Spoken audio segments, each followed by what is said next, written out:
Welcome to Cine Recaps. I will talk about one of the most touching and human stories ever told on screen. The movie is called The Intouchables, and it was released in 2011.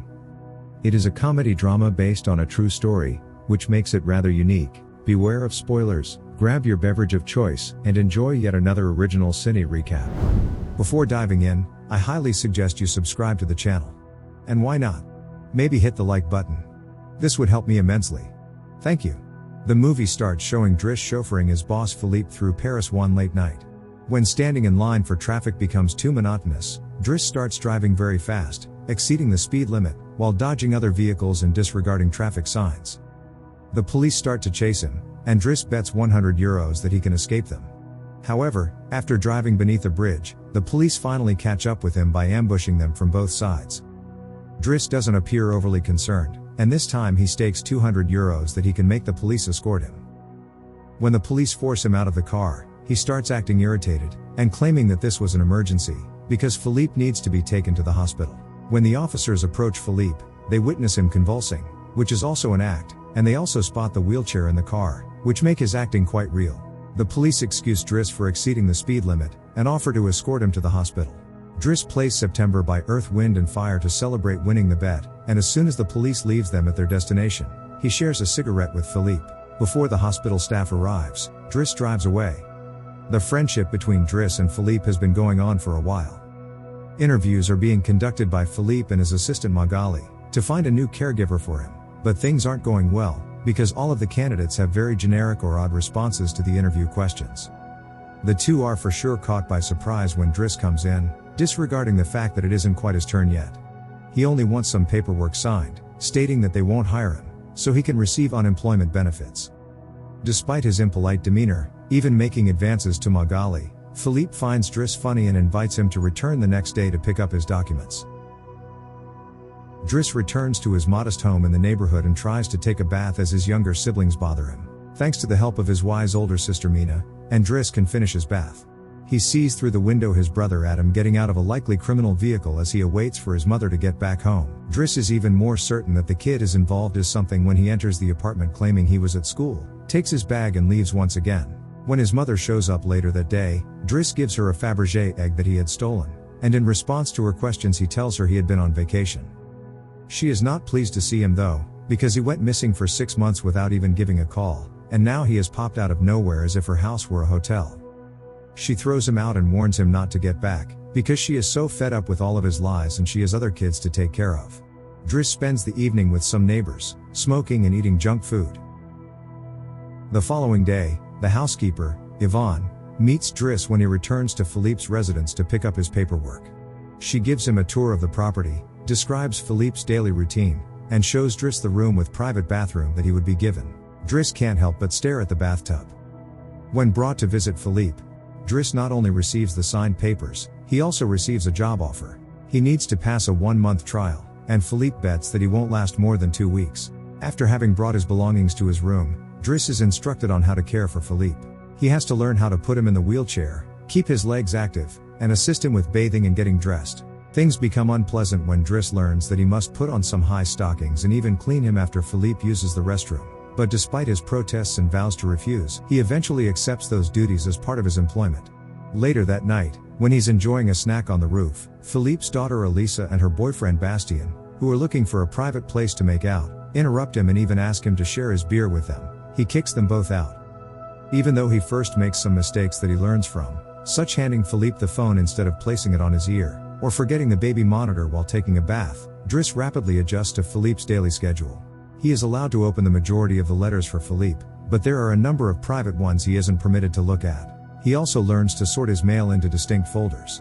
In contrast to Philippe's advice, he chooses to make a file just for advertisements for female escorts after receiving one. Despite the fact that his new life is mostly work, Driss makes sure he has some fun as well. He keeps trying to make out with Marie-Laure and occasionally invites escorts to join him in bed.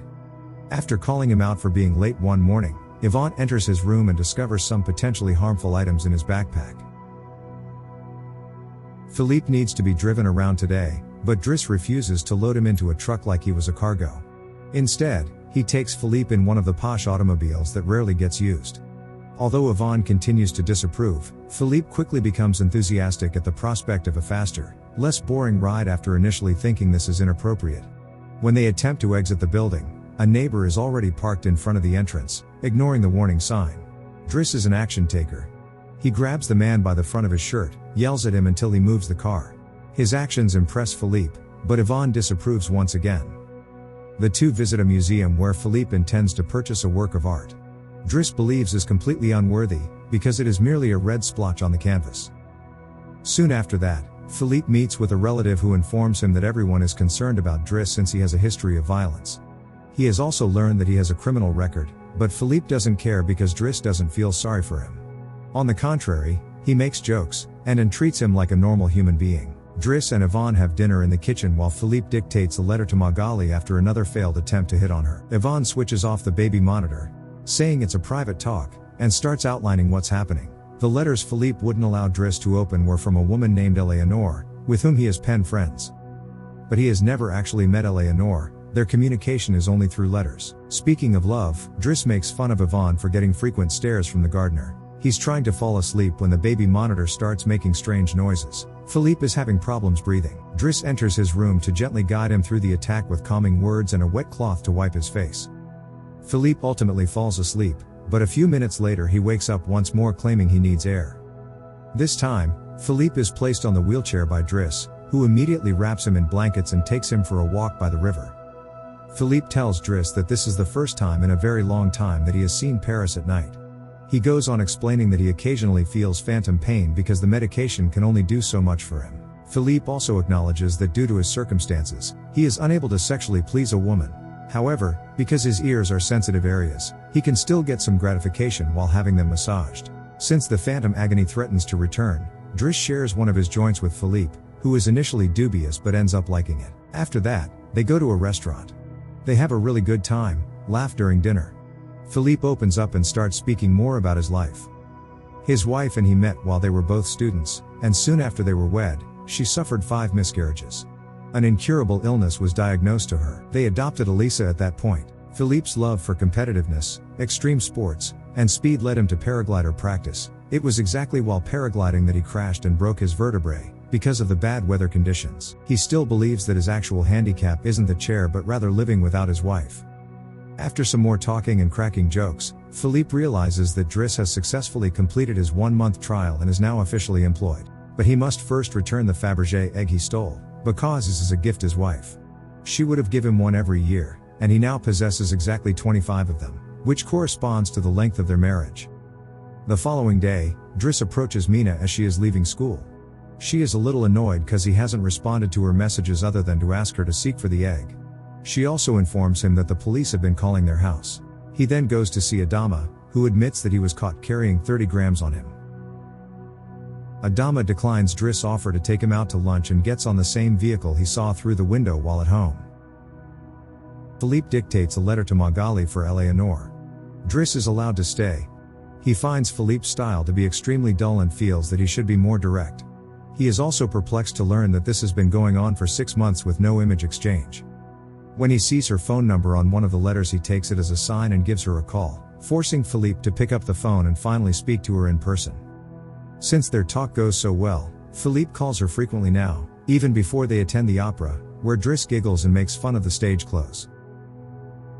The following day, Driss persuades Philippe to agree to a photo exchange with Eleanor and selects a shot of him using a wheelchair. Elisa then storms into his room to ask for cigarettes while he is painting, and starts mocking him for trying to be creative. He gets upset and throws her out before going to meet Philippe, who is now requesting that Yvonne replace the selected image with one of him when he wasn't quadriplegic. Just before Driss stormed in, ranting about Elisa and insisting that Philippe should punish her, a position Yvonne shares, she hid the photo inside the escort file. Philippe consents to speak with her. The time goes by, and Philippe and Driss' friendship deepens. Philippe buys him his first suit and scolds his daughter while Driss listens to him through the baby monitor. Driss takes him outside to play in the snow. Driss exhibits his first painting to Magali after finishing it, but she slaps him away when he tries to kiss her. However, Philippe claims he will make an effort to sell the painting since he enjoys it. The two of them like spending time together and doing fun things. They smoke weed, and even hire some escorts together.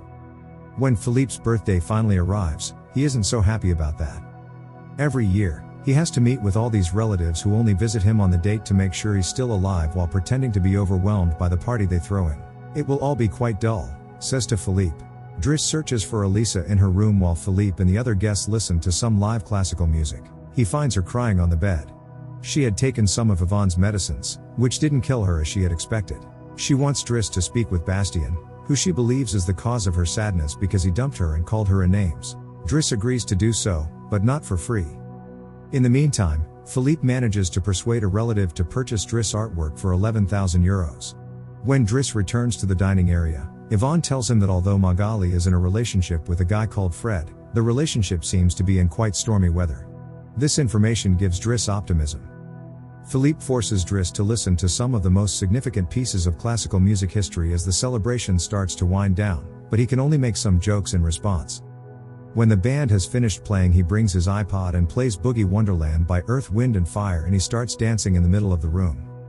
He is a fantastic dancer, and Philippe enjoys seeing him get the other party members to dance with him as well. The party is over. Driss is putting Philippe to sleep and reads the most recent letter Eleanor wrote to him. She even sent him a picture of herself. She is quite attractive, and in the letter she suggests that they meet up when she visits Paris the following week. On the day of the actual date, Yvonne and Driss try on dozens of outfits for Philippe before finding the right one. Since Yvonne will be the one driving Philippe to the date, Driss takes his day off to visit Bastien. He threatens him until the youngster agrees to apologize to Eliza and promises to bring her croissants every day. He then pays a brief visit to his mother at work, but merely to observe her from afar. Eleanor is really late, so Yvonne and Philippe are waiting for her at the restaurant. Philippe gives up after an hour of waiting, calls Driss to drive him away, and then exits the restaurant without realizing Eleanor is also arriving at the same time. The following evening, Driss receives the money from the sale of the painting from Philippe in his personal jet, making him incredibly delighted. Next morning, when they are in the countryside, Philippe decides to go paragliding and drags Driss along. Although Driss doesn't want to participate, after initially freaking out, he actually finds the experience enjoyable. Adama is waiting for Driss when they arrive home and gets scolded when he notices the scars on his face.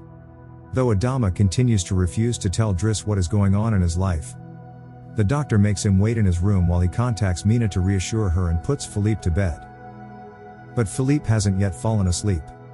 He asks Driss about his family after forcing him to gaze at a painting alongside him. At first, Driss resists the question, but eventually yields. It turns out that legally Adama isn't his brother, and his parents, who are actually his aunt and uncle, aren't his parents.